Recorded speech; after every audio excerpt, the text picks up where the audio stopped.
Donald Trump ने अब तक का सबसे बड़ा एक्शन लिया है और ये एक्शन हुआ है 75 देशों पर। इसमें ब्रिक्स के दो बड़े देश भी शामिल हैं। जब आप ये खबर सुनेंगे तब आपको पता चलेगा कि अगर कोई देश गरीब है, जिसका दुनिया में कोई खास रोल नहीं है और वो देश अखबार की सुर्खियों में नहीं रहता, तो उसे किस तरह से बेइज्जत किया जा सकता है। अगर भारत की इकोनॉमी और सेना आज बहुत मजबूत न होती तो भारत को भी इस लिस्ट में डाला जा सकता था। डोनाल्ड ट्रंप ने ऐसा क्या एक्शन लिया और 75 देश हैं कौन, आइए आपको इस वीडियो में विस्तार में बताते हैं। अमेरिका ने 75 देशों से आने वाले लोगों के लिए इमिग्रेशन वीजा पर अनिश्चितकालीन के लिए रोक लगाने का ऐलान किया है। यानी अब इन देशों से वो लोग अमेरिका नहीं जा सकेंगे जो वहां ग्रीन कार्ड या फिर किसी अन्य तरीके से रहने के लिए जाते थे और आगे अमेरिका की नागरिकता पाने की कोशिश करते थे। डोनाल्ड ट्रंप का ये फैसला 21 जनवरी से लागू हो जाएगा।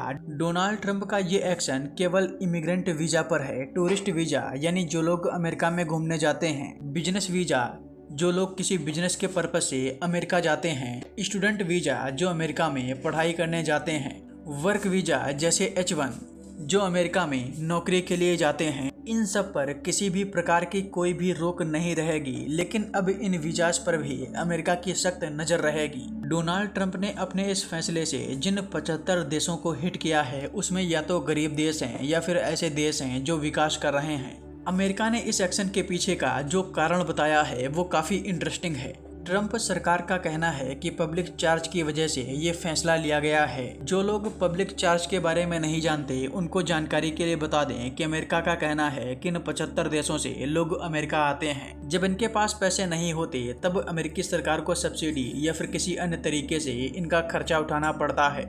इसी वजह से अमेरिका ने ये एक्शन लिया। भारत और चीन को तो इस लिस्ट में शामिल नहीं किया गया है क्योंकि ये कोई आम देश नहीं है, इनका दुनिया में अलग ही स्टेटस है। डोनाल्ड ट्रंप की इस लिस्ट में ब्रिक्स देश ब्राजील और रूस को रखा गया है क्योंकि ब्राजील और अमेरिका के रिलेशन इस समय कुछ ठीक नहीं है। ब्रिक्स ग्रुप को लेकर भी डोनाल्ड ट्रंप को इशू है। वहीं रूस को यूक्रेन युद्ध की वजह से इस लिस्ट में रखा गया है। भारत के पड़ोसी देशों की बात करें तो बांग्लादेश, नेपाल, भूटान को भी डोनाल्ड ट्रंप ने अपने 75 देशों की लिस्ट में शामिल किया है। हैरानी की बात यह है कि पाकिस्तान को भी डोनाल्ड ट्रंप ने अपनी इस लिस्ट में जगह दी है। हालांकि पाकिस्तान के कई लोगों की तरफ से कहा जा रहा है कि पाकिस्तान लंबे समय तक इस लिस्ट में नहीं रहेगा। अफगानिस्तान और ईरान को भी डोनाल्ड ट्रंप ने इस लिस्ट में डाला है। वहीं कुवैत को भी इस सूची में शामिल किया गया है। दोस्तों, डोनाल्ड ट्रंप के इस फैसले को आप कैसे देखते हैं, हमें कमेंट बॉक्स में जरूर बताएं।